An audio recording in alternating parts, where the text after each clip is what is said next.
Assalamualaikum warahmatullahi wabarakatuh. Selamat pagi, salam sejahtera untuk kita semua. Bagaimana kabarnya anak-anak? Semuanya dalam keadaan sehat ya. Pagi ini kita akan lanjutkan pembelajaran jarak jauh kita. Kita masuk ke materi bab 3, transformasi tentang translasi atau geseran.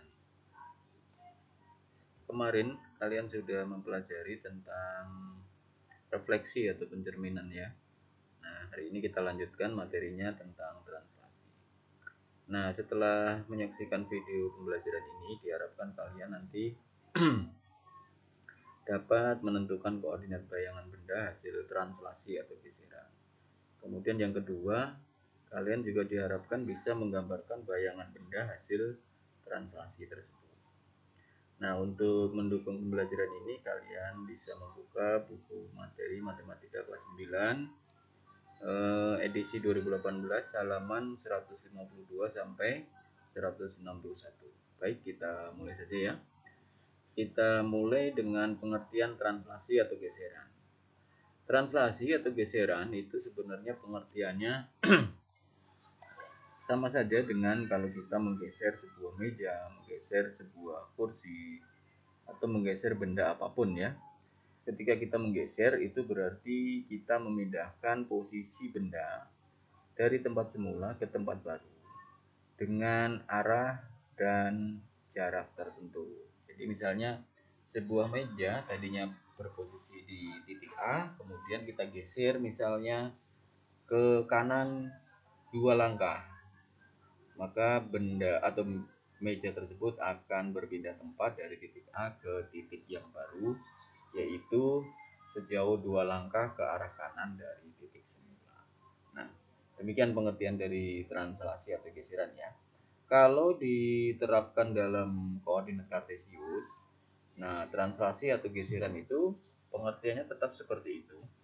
Tetapi dalam koordinat kartesius itu ada dua arah pokok ya, karena koordinat kartesius terdiri dari sumbu X dan sumbu Y. Jadi dalam translasi pada koordinat kartesius itu nanti akan ada arah mendatar dan akan ada arah vertikal. Nah, arah mendatar itu terdiri dari dua jenis. Arah mendatar itu terdiri dari dua jenis, yaitu ke kanan dan ke kiri. Arah mendatar itu berarti ke kanan, ke arah kanan atau ke arah kiri ya. Ya. Patokannya atau aturannya kalau translasi itu bergeser ke arah kanan, nanti angkanya itu adalah bernilai positif. Jadi kalau digeser sebesar 2 berarti geserannya itu adalah 2 satuan ke arah kanan karena positif ya. Berbeda dengan kalau dia geserannya atau translasinya ke arah kiri, berarti nanti ditandai dengan angkanya itu adalah negatif. Jadi misalnya ditranslasikan negatif 2 berarti titik tersebut kita geser sejauh 2 satuan ke arah kiri dari letak semula. Nah, yang kedua itu arah vertikal. Arah vertikal ini berarti untuk arah ke atas itu nanti besaran angka geserannya adalah positif nilainya. Sedangkan kalau ke arah bawah berarti nanti arah besar geserannya adalah negatif. Jadi kalau ke atas itu positif, sedangkan kalau ke bawah itu negatif. Jadi misalnya positif 3 berarti titik tersebut kita geser naik ke atas sejauh 3 satuan. Kalau geserannya negatif 5 misalnya berarti titik tersebut kita geser 5 satuan ke arah bawah dari tempat semula. Oke, untuk memperjelas pengertian tersebut ini ada satu contoh. Misalnya ada sebuah titik P 2,3 ditranslasikan 4 satuan ke kanan. Berarti ini kalau kita tuliskan positif ya. Positif 4. Kemudian 5 satuan ke bawah. Berarti kalau kita tuliskan negatif 5. Nah, bagaimana cara penggambarannya? Penggambaran bayangannya. Kita perhatikan ya. Pertama kita buat dulu sumbu koordinat, sumbu X dan sumbu Y. Kemudian kita tentukan dulu titik P 2,3, berarti X-nya 2, Y-nya 3. Kita tentukan dulu titiknya. Ya, titiknya ada di situ, titik P 2,3. Kemudian titik P tersebut kita geser ke kanan sejauh 4 satuan. Ini kita geser ke kanan 4 satuan itu ya. Perhatikan yang tanda panah berwarna biru. Jadi titik P-nya akan bergeser ke sana. Posisinya di situ sementara ya. Kemudian arah geseran berikutnya adalah 5 satuan ke bawah. Berarti ke sana. Oh iya, sebentar. Berarti tadi kalau kita geser dari titik posisi semula 2,3 digeser 4 satuan ke kanan, berarti titiknya akan berhenti di angka 6 ya. Kemudian kita lanjutkan 5 satuan ke bawah. Ya, ke arah sana. Turun ke bawah 5 satuan. Iya, titiknya berhenti di sana. Nah, berarti bayangan dari titik P adalah di sini ya, di titik ini. Di titik terakhirnya di sini. Nah, koordinatnya berapa? Kita lihat. Di sana berarti ada -2. Karena dari posisi di sini nih angka 3 nih ya. Angka 3 turun sejauh 5 satuan. Berarti nanti dia akan sampai di angka -2. Nah, jadi bayangan dari titik P hasil dari translasi 4 ke kanan dan 5 ke bawah akan menghasilkan titik P aksen dengan koordinat 6, -2. 6, -2. Oke, kita lanjut. Misalnya ada lagi sebuah titik K 2,3 ditranslasikan 5 satuan ke kiri dan 2 satuan ke atas. Bagaimanakah bayangannya? Kita gambarkan ya seperti tadi. Ini adalah sumbu X dan sumbu Y. Kemudian ada titiknya 2,3. Ya, itu titik K 2,3. Pertama-tama kita geser 5 satuan ke kiri. Berarti bergerak ke kiri 5 satuan. Perhatikan dari angka 2 geser ke kiri 5. Berarti dia akan berhenti di angka berapa? Betul. Di angka -3. Berhenti di situ ya. Kemudian arah berikutnya adalah 2 satuan ke atas. Berarti naik 2 satuan. Perhatikan di sini nih posisi ini adalah angka 3 ya. Angka 3. Kalau naik 2 satuan berarti dia akan berhenti di angka berapa? Ya, titiknya di situ. Berarti akan berhenti di angka 5. Nah, kalian perhatikan, ini adalah titik akhirnya hasil geserannya. Berarti koordinatnya berapa? Koordinatnya adalah -3,5. -3,5. Ya, jadi sebenarnya dari posisi awal ini digeser ke sana. Ke posisi akhir. Nah, pertama adalah ke kiri 5 satuan, kemudian ke atas 2 satuan. Menghasilkan K aksen -3,5. Oke, kita simpulkan sekarang ya dari kedua contoh tadi. Contoh yang pertama tadi adalah P 2,3 ditranslasikan 4 ke kanan dan 5 ke bawah. Menghasilkan bayangan P aksen 6,-2. Yang kedua, titik K 2,3 ditranslasikan 5 ke kiri dan 2 ke atas, menghasilkan bayangan titik K aksen -3,5. Ya. Mari kita simpulkan. Untuk menyimpulkan kita harus mengikuti aturan translasi ya. Seperti yang tadi sudah disampaikan. Kalau ke arah kanan dan atas itu berarti angkanya positif. Sedangkan kalau translasinya ke arah kiri dan bawah itu kita harus memberinya dengan angka negatif ya. Ini adalah yang pertama, P 2,3 ditranslasikan 4 -5 ya. Tadi kan 4 ke kanan 5 ke bawah, berarti translasinya adalah 4 min 5. Menghasilkan P aksen 6, -2. Nah, dari mana dapat 6 itu? Ternyata 6 itu diperoleh dari 2, perhatikan 2 ini. 2 digeser 4 ke kanan. Geserannya adalah ini, 4 ke kanan. Kenapa ke kanan? Karena positif. 2 digeser 4 ke kanan menghasilkan 6. Berarti kita dapatkan 6 itu sama dengan 2 ditambah 4. Atau hasil geseran itu tinggal kita jumlahkan saja. Sini jumlahkan dengan yang atas. Nah, kemudian yang kedua, negatif 2. Negatif 2 itu yang ini. Negatif 2. Sebentar. Saya ganti warnanya biar jelas. Ya, ini negatif 2. Negatif 2. Negatif 2 itu diperoleh dari 3. 3 itu yang unsur Y-nya ya, yang kedua, yang belakang. Digeser 5 satuan ke bawah. Mana 5 satuan ke bawah? Dari sini. Negatif 5 berarti 5 satuan ke bawah. Menghasilkan negatif 2. Berarti negatif 2 itu diperoleh dari 3 dikurangi 5 atau 3 ditambah negatif 5. Sama ya, tinggal dijumlahkan saja. Nah, sekarang kita cek. Apakah cara itu bisa diterapkan di titik yang kedua? Titik yang kedua tadi adalah K2,3 ditranslasi min 52 menghasilkan ke aksen negatif 3,5. Sekarang kita cek. Ya, pertama adalah negatif 3. Negatif 3 itu diperoleh dari negatif 3 diperoleh dari 2 ditambah negatif 5. Ya. 2 ditambah negatif 5 atau 2 dikurangi 5. Ya. Menghasilkan negatif 3. Betul ya? Kemudian yang kedua itu adalah 5. 5 itu diperoleh dari 5 itu diperoleh dari 3 ditambah dengan 2. Ya. 5 sama dengan 3 ditambah 2. Nah, dari sini kita bisa menyimpulkan menjadi sebuah rumus geseran atau translasi ya. Jika titik P, E, Y ditranslasi sebesar A dan B, maka akan menghasilkan bayangan P aksen X ditambah A, Y ditambah B. Jika dituliskan rumusnya seperti ini.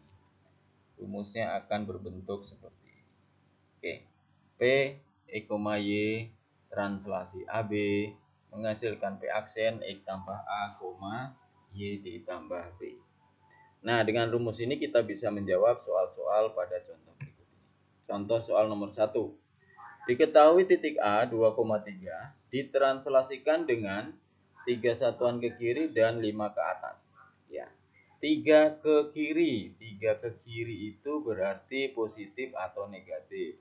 Negatif. Ini ya. Kemudian 5 ke atas positif atau negatif? Positif. Berarti A 2,3 ditranslasi min 35 menghasilkan A. Perhatikan rumusnya tadi adalah tinggal kita jumlahkan ya.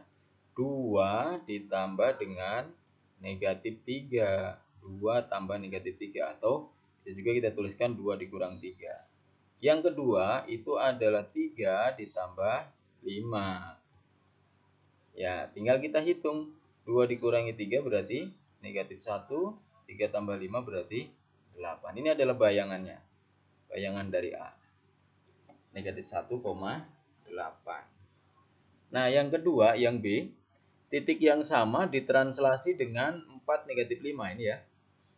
A 2,3 ditranslasi 4 negatif 5 berarti 2 saya tambahkan dengan 4. Ini. Kemudian 3 saya tambahkan dengan negatif 5. Menghasilkan 2 tambah 4 berarti 6. 3 kurangi 5 berarti negatif 2. Ini adalah bayangan titik A oleh translasi 4 negatif. Ya, jelas ya? Mudah kan ya? Oke, mudah ya, tinggal dijumlah-jumlahkan saja. Tapi perhatikan ketika menjumlahkan tanda positif negatif ya, jangan sampai salah. Oke, kita lanjut contoh soal yang kedua. Ini agak rumit, jadi tolong diperhatikan. Sebuah segitiga ABC dengan koordinat A 1,2, B 5,6, dan C 4,3. Segitiga tersebut ditranslasikan dengan negatif 62. Hasil bayangannya kemudian dicerminkan terhadap sumbu X. A. Tentukan koordinat bayangan segitiga ABC. B. Gambarlah transformasi segitiga, hasil translasi dan refleksi tersebut. Nah, di sini digabungkan antara materi hari ini dengan materi sebelumnya. Yaitu materi sebelumnya adalah refleksi. Jadi ada segitiga, titiknya ABC, kemudian ditranslasi. Setelah ditranslasi, hasilnya direfleksi. Nah, kita harus mengerjakan dengan 2 langkah ya, karena langkah pertama itu translasi, langkah kedua adalah refleksi atau pencerminan. Ya, kita akan menghitung dulu hasil dari translasi ya. Seperti tadi yang sudah kita temukan rumusnya, berarti kita tinggal jumlahkan antara titik koordinat dengan bilangan translasinya ya. Jadi misalnya untuk titik A 1,2 ditranslasi negatif 62. Berarti angka satunya harus saya jumlahkan dengan negatif 6. Ya. 1 saya tambahkan dengan negatif 6, 2 saya tambahkan dengan 2. 1 ditambah negatif 6 akan menghasilkan negatif 5, kemudian 2 tambah 2 menghasilkan 4. Ini adalah bayangan titik A hasil translasi ya, kita hitung yang translasi dulu. Kemudian titik B 5,6 ditranslasi negatif 62. Berarti 5 ditambah negatif 6. Pokoknya kita ambil dari yang depan tambahkan dengan yang atas, yang belakang tambahkan dengan yang bawah.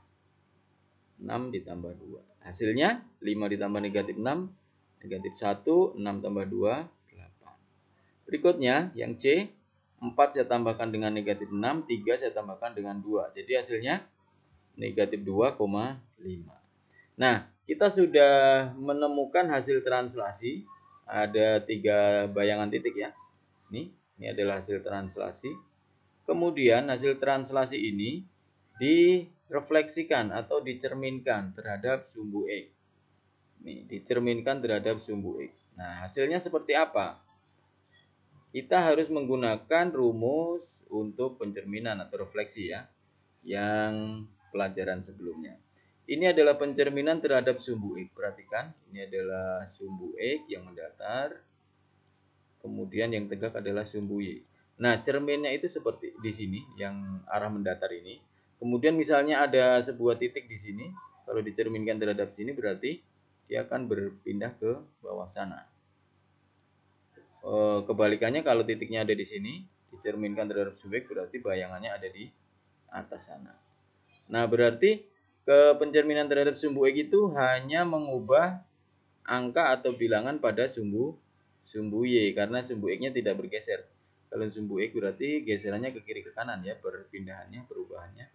Nah, di sini perubahannya hanya ke atas atau ke bawah. Kalau bendanya di atas berarti bayangannya di bawah. Kalau bendanya di bawah sumbu X, bayangannya di atas. Jadi yang perlu kita ubah hanya Y-nya saja. Y berarti yang belakang ya. Berarti untuk yang depan itu adalah tetap. Oke.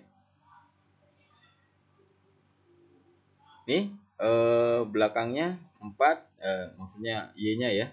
Unsur Y-nya 4 berubah jadi negatif 4. Ini 8 berubah jadi negatif 8. Ini 5 berubah jadi negatif 5. Kemudian yang depannya bagaimana? Yang depannya ya tetap ya. Karena dia tidak berubah. Jadi hasil pencerminan terhadap sumbu X adalah negatif 5, negatif 4. B-nya hasilnya adalah negatif 1, negatif 8. Dan C-nya hasilnya adalah negatif 2, negatif 5. Nah, sampai di sini kita sudah selesai menjawab soal yang A ya, yaitu yang menentukan koordinat bayangan. Nah, untuk menggambarkan transformasinya berarti kita harus menggambarkan pertama adalah benda aslinya ini ABC. Kemudian ini yang pertama. Kemudian yang kedua kita gambarkan adalah hasil translasi ini. A aksen, B aksen, C aksen. Dan yang ketiga adalah kita gambarkan lagi adalah hasil pencerminannya. Jadi ada 3 gambar segitiga ya. Nah, bagaimana caranya? Kita lihat. Ini adalah bayangan yang pertama ya. Maaf. Ini adalah benda asalnya. Ini A-nya 1,2, B-nya maaf, C-nya 5,6, B-nya 5,6, C-nya 4,3. Kemudian langkah pertamanya tadi adalah ditranslasikan dulu. Kita geser ya. Tadi titik A-nya berubah menjadi min 5,4. Iya, itu dia. A-nya berubah menjadi min 5,4, B-nya berubah jadi min 1,8, dan C-nya berubah menjadi min 2,5. Nah, itu adalah hasil translasi yang warna biru ya. Kemudian setelah ditranslasikan, kita harus cerminkan ini. Cerminnya ada di sini, ada di sumbu X, ini nempel dengan sumbu X yang warna kuning ini. Ini adalah cerminnya ini. Ini cerminnya. Berarti nanti bayangannya ada di bawah sana ya. Bayangannya ada di bawah. Oke, itu dia bayangannya yang berwarna merah. Titik A-nya bayangannya adalah negatif 5, negatif 4. Titik B-nya negatif 1, -8 dan titik C-nya adalah -2, -5. Saya ulang, ini adalah benda aslinya yang gambar pertama tadi ya. Kemudian ini adalah bayangan hasil translasi yang kedua. Dan ini adalah yang ketiga, bayangan hasil refleksi atau pencerminan. Baik, dari kedua contoh ini mudah-mudahan kalian jelas ya. Ketika kalian merasa belum memahami dengan baik materi ini, silakan simak ulang ya, diputar lagi videonya, kemudian simak penjelasan demi penjelasan supaya kalian bisa memahami dengan baik. Ya, berarti hari ini kita mendapatkan satu rumus untuk translasi seperti ini. Kalau ingin mudah mengerjakan soal-soal, berarti kalian harus hafalkan. Kalau tidak, minimal berarti kalian harus bisa memahaminya. Sehingga tanpa rumus, kalau kita paham, kita bisa mencoba mengerjakannya. Demikian materi pembelajaran kali ini. Terima kasih atas perhatiannya. Salam sehat selalu, tetap semangat dalam belajar. Terima kasih. Assalamualaikum warahmatullahi wabarakatuh.